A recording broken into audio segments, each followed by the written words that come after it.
The Nationals Senator Matt Canavan joins us from Serena. Matt, good to see you. I'll get your thoughts on the Queensland campaign shortly, but first are those consumer fees that the government is targeting. What do you make of them? Well, I fully support looking at this. Obviously, we need action rather than just talk, but it does seem a cosy relationship at the moment among the banks and how they are slugging a lot of small businesses, but ultimately those small businesses have to pass it on to you.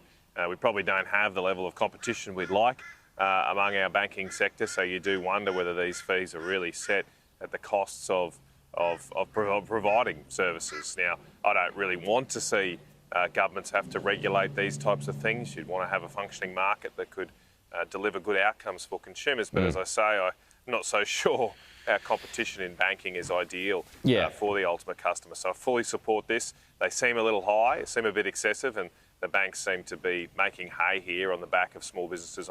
Yeah, well, on that point, I mean, are they taking the mickey, Matt?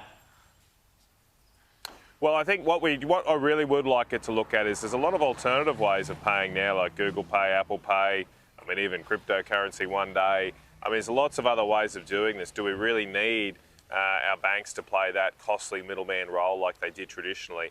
I still don't understand, Peter, why we can't clear funds immediately among our banks. You know, you transfer money to another person, it can still take 24 hours for that cash to arrive in their account. Where does that money go? That money, while it's in the ether, is being used by our banks and invested, and they make money off that. So they haven't rushed to deliver these solutions to consumers, which would save money, but by saving money, probably would reduce their profits, and that's probably why it hasn't happened.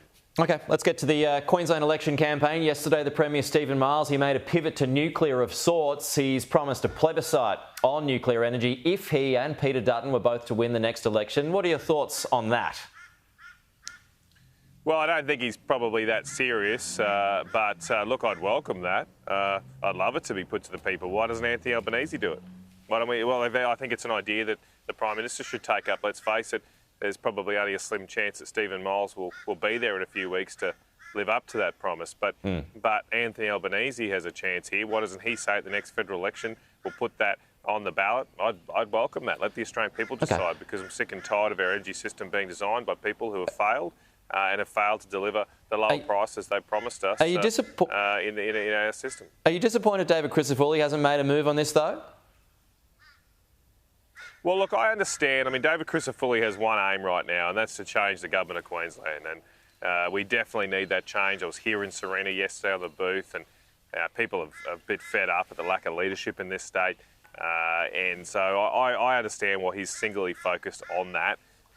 The federal coalition we've taken, what is a brave and courageous move here to back nuclear power, I think we're taking the people along with us. And as I say, I'm not at all afraid of putting that question to the Australian people. They should be the ultimate arbiters of decisions like this. Just a final one here on Steven Miles. I mean, David Littleproud, your colleague there, he called it a closing down sale yesterday when I was talking to him about it, this cash splash that's going on by the Queensland Premier. I mean, if he wins, he's going to have to pay for it all and live up to these promises while Queensland's debt balloons.